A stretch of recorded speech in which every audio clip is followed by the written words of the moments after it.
हिंगोलीतून वसमत नगर परिषदेसाठी मतदान सुरू आहे। 72 मतदान केंद्रांवर मतदान सुरू आहे। ड्रोन कॅमेऱ्यांद्वारे पोलिसांची करडी नजर पाहायला मिळते। संवेदनशील मतदान केंद्रांवर पोलिसांची ही करडी नजर आहे। याचाच आढावा घेतलाय आमचे हिंगोलीचे प्रतिनिधी गजानन वाणी यांनी।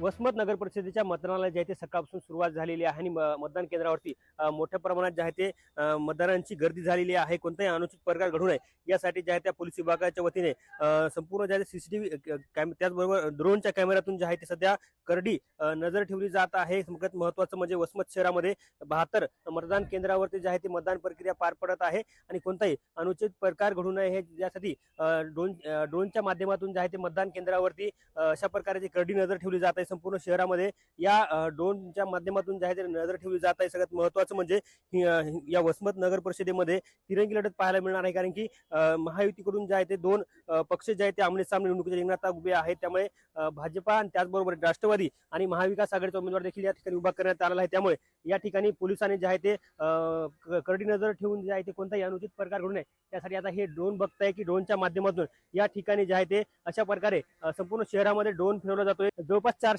मतदान कर्मचारी जे आहे ते मतदान केंद्रावरती तैनात करण्यात आलेले आहे। दुसरीकडे पोलिसांचा देखील मोठा बंदोबस्त पाहायला मिळते आणि आता ड्रोन कॅमेऱ्याच्या माध्यमातून जे आहे ते पोलीस मतदान केंद्रावरती करडी नजर ठेवत आहेत। कॅमेरामन राजेश सोबत गजानन वाणी, लोकशाही मराठी, हिंगोली। अंबरनाथ मध्ये काँग्रेस आणि शिवसेनेचे कार्यकर्ते आमने सामने आले। या दरम्यान मतदान केंद्राच्या ठिकाणी पोलिसांनी लाठीचार्ज देखील केलाय। काँग्रेसकडून मतदारांना पैसे वाटल्याचा आरोप आहे। तणावपूर्ण परिस्थिती निर्माण झाल्यानं पोलिसांनी हा सौम्य लाठीचार्ज देखील केलेला आहे।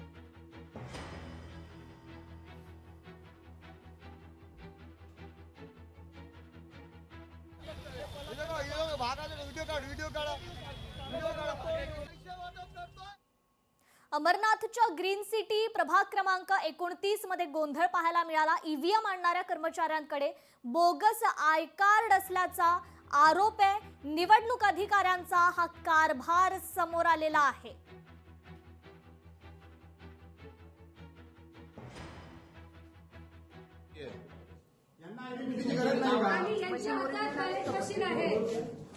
आणि यांच्याकडे ज्या मशीन आहेत त्या ओरिजिनल आहेत का डुप्लिकेट आहे पण माहिती नाहीये।